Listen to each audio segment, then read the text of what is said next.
بسم اللہ الرحمن الرحیم۔ مسئلہ معتقد کا صفحہ 8 پر صرف مسئلہ یعنی عنوان ہے، اور اس کے صفحہ 209 پر یہ پوری بحث موجود ہے، اور بحث واقعی بحث کی شکل میں، بحث کے انداز میں بڑی اچھی کی گئی ہے۔ فرماتے ہیں متعلق الایمان ما یجب الایمان به ہوا ما جاء به محمد رسول اللہ صلی اللہ تعالی علیہ وسلم فیجب التصدیق بكل ما جاء به عن اللہ تعالی من اعتقادی و عملی۔ ایمان کے متعلقات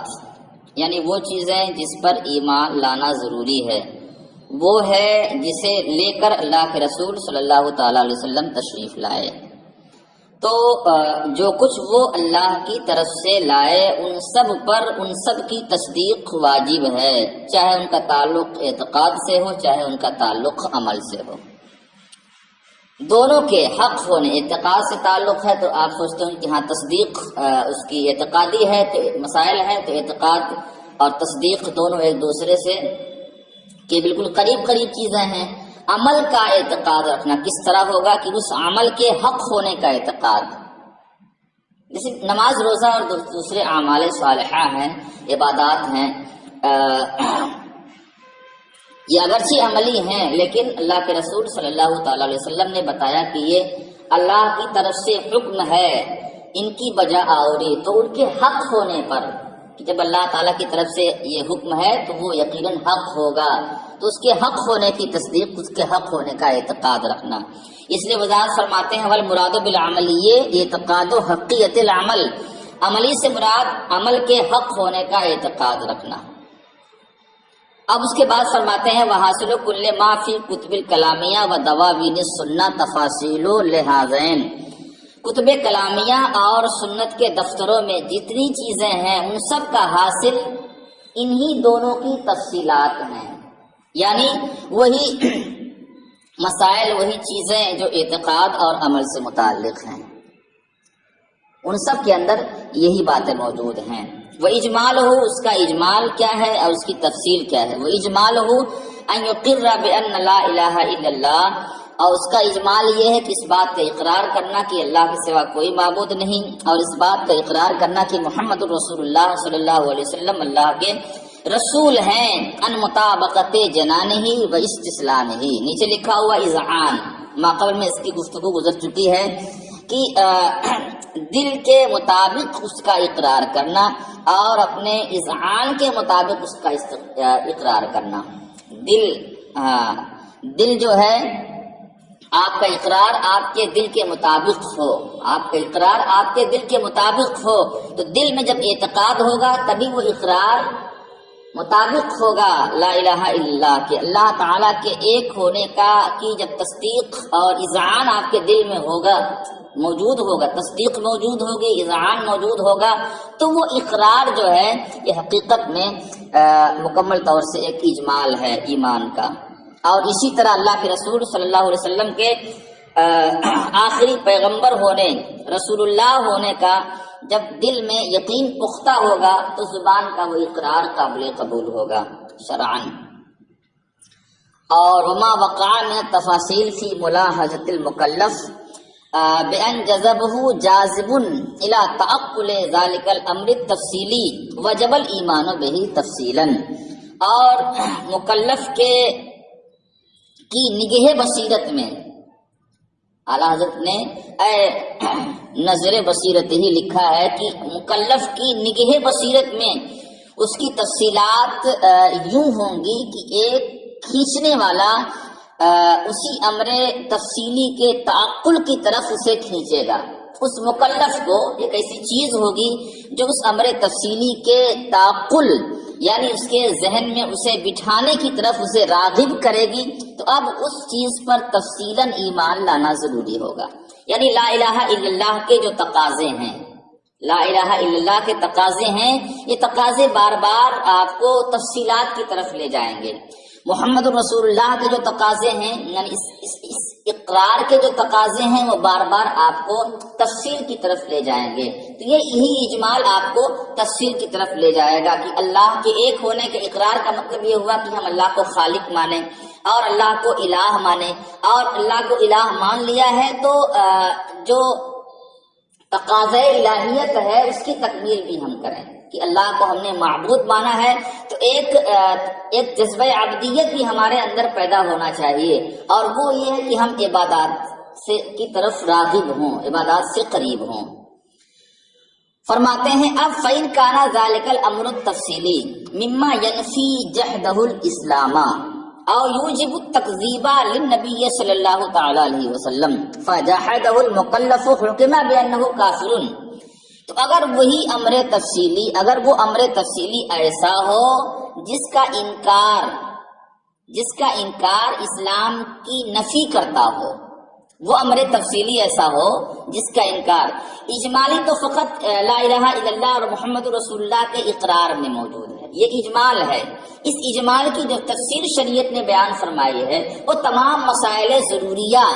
جو دین اور شریعت کے مسائل ضروریہ مانے جاتے ہیں وہ امر تفصیلی ہے. وہ امر تفصیلی وہ مسائل ضروریہ ایسے ہوں کہ اگر ان کا انکار اسلام کی نفی کرتا ہو، کہ آپ ان میں سے کسی ایک کا انکار کر دیں گے تو یہ اسلام کے لیے نافی بنے گا، یا اس سے اللہ کے رسول صلی اللہ علیہ وسلم کی تکذیب سامنے آئے گی. اسلام کی نفی تو نہیں کرے گا، لیکن اگر وہ انکار سامنے آتا ہے تو گویا کہ یہ اللہ کے رسول صلی اللہ علیہ وسلم کی تکذیب کا مرتکب ہوتا ہے. تو یا تو وہ امر تفصیلی ایسا ہو جو اس کا انکار اسلام کی نفی کرتا ہو، یا اللہ کے رسول صلی اللہ علیہ وسلم کی تکذیب کا موجب ہو، سبب ہو. تو فرماتے ان دونوں صورتوں میں اگر مکلف اس کا انکار کرتا ہے، اگر مکلف اس کا انکار کرتا ہے تو اس کے کافر ہونے کا حکم لگایا جائے گا. وَإِلَّا یعنی اگر وہ ایسا نہیں، یعنی انکار نہیں کرتا ہے تو اس کے فاسق ہونے کا اور گمراہ ہونے کا حکم لگایا جائے گا. ٹھیک ہے. وَإِلَّا فُسِّقَ وَضُلِّلَ أَيْ حُكِمَ بِأَنَّهُ فَاسِقٌ ضَالٌ، ورنہ تو اسے فاسق قرار دیا جائے گا اور اسے گمراہ قرار دیا جائے گا، یعنی اس بات کا حکم لگایا جائے گا کہ وہ شخص فاسق ہے اور ضال ہے. گویا کہ کفر کا حکم لگنے کی دو صورتیں ہیں کہ جن امر تفصیلی، جو امور تفصیلیہ، جو مسائل دین کے ضروری مسائل ہیں انہیں امر تفصیلی سے واضح کیا گیا. اگر وہ امر تفصیلی ایسے ہوں جس کا انکار اسلام کی نفی کرتا ہو، ٹھیک ہے، یا اللہ کے رسول صلی اللہ علیہ وسلم کی تکذیب کا سبب بنتا ہو، تو ان دونوں صورتوں میں انکار کفر کی طرف لے جائے گا. اگر کسی مکلف نے اس کا انکار کیا، اس امر تفصیلی کا انکار کیا، تو اس کے کافر ہونے کا فیصلہ کر دیا جائے گا. اب فرماتے ہیں ماقبل میں اس کی بحثیں اشارتاً گزر چکی ہیں. فما ينفي الاستسلام، تو وہ چیزیں جو استسلام کو یعنی اذعان کی نفی کرتی ہیں، ہوا کل ما قدمناه عن الحنفیہ من الالفاظ والافعال الدالۃ علی الاستخفاف. تو وہ چیزیں، وہ تمام چیزیں ہیں، وہ تمام الفاظ اور افعال ہیں جو استخفاف پر دلالت کرتے ہیں، اور جسے ہم نے حنفیہ سے کے حوالے سے ماقبل میں آپ کے سامنے بیان کر دیا. اور اس سے پہلے کسی مکرم، ہر نبی مکرم ہوتا ہے، وہاں نبی کریم کا لفظ استعمال ہوا ہے. نبی کے قتل کے حوالے سے جو ہم نے وضاحت کی، کیونکہ نبی کو قتل کرنا بھی یہ اس کے استخفاف کی بنیاد پر ہے. ماقبل ہی میں اس کا ذکر گزر چکا ہے کہ تصدیق بھی پائی جا رہی ہے اور دل بھی اس کا اس اقرار کے مطابق ہے. پھر بھی خواہش نفس کی بنیاد پر اگر کوئی شخص کسی نبی کو قتل کر دیتا ہے تو اس کا مطلب یہ ہوا کہ یہاں کہیں نہ کہیں استخفاف پایا جاتا ہے، استخفاف پایا جاتا ہے. اس بنیاد پر نبی کے قتل کو بھی کفر قرار دیا گیا ہے. یہ استخفاف فیہ اظہر، کیونکہ وہاں بھی نبی کے قتل میں بھی استخفاف جو ہے یہ اظہر ہے. وما یوجب التکذیب، اور وہ چیزیں جو تکذیب کا سبب ہیں، ہوا جحد کل ما ثبت عن النبی صلی اللہ علیہ وسلم ادعاؤہ، ادعا کا مطلب یہ ہوا کہ اللہ کے رسول صلی اللہ علیہ وسلم نے لازمی طور پر ان کے اللہ کی طرف سے لانے کا، پیش کرنے کا دعویٰ کیا ہو، جن کا ادعا اللہ کے رسول صلی اللہ علیہ وسلم سے ثابت ہو. کس طرح ثابت ہو؟ ضرورتاً ثابت ہو. تو اب ایسی چیز کا انکار یہ تکذیب کا سبب ہے کہ اللہ کے رسول صلی اللہ علیہ وسلم فرماتے ہیں کہ یہ اللہ کی طرف سے ہے اور آپ اس کا انکار کر رہے ہو، تو یہ اللہ کے رسول کی تکذیب ہوئی نا. تو فرماتے ہیں اور وہ چیز جو تکذیب کی سبب بنتی ہے، تکذیب کا سبب بنتی ہے، وہ ہوا جہد و کل ما ثبت عن نبی صلی اللہ علیہ وسلم ادعاؤہ ضرورتاً، وہ تمام چیزیں، ان تمام چیزوں کا انکار ہے جس کا ادعا آقا صلی اللہ علیہ وسلم سے ضرورتاً ثابت ہو. ضرورتاً ثابت ہونے کا مطلب یہ ہوا کہ بحیث صار العلم بکونہ ادعاءہ ضروریاً، کہ اس کے ادعا کا علم یہ ضروری ہو چکا ہو. جیسے بعث ہے، جزا ہے، مرنے کے بعد دوبارہ اٹھایا جانا، اور جزا سزا 5 وقت کی نمازیں. لیکن فرماتے ہیں وَيَخْتَلِفُ حَالُ الشَّاهِدِ لِلْحَضْرَةِ النَّبَوِيَّةِ وَحَالُ غَيْرِهِ فِي بَعْضِ الْمَنْقُولَاتِ دُونَ بَعْضٍ. ایک شخص ہے کہ اس نے اپنی زبان سے آقا صلی اللہ علیہ وسلم کو ان امور کی وضاحت کرتے ہوئے سنا ہے، اور ایک شخص ایسا ہے جس کے پاس یہ امور منقول ہو کر پہنچے ہیں، تو دونوں کا حال تو الگ الگ ہوگا نا. تو کون سے امور ایسے ہیں، کون سے امور ایسے ہیں کہ جہاں غائب و حاضر بالکل ایک درجے میں ہے، اور کون سے امور ایسے ہیں کہ جہاں غائب و حاضر پر حکم لگانے میں فرق کیا جائے گا.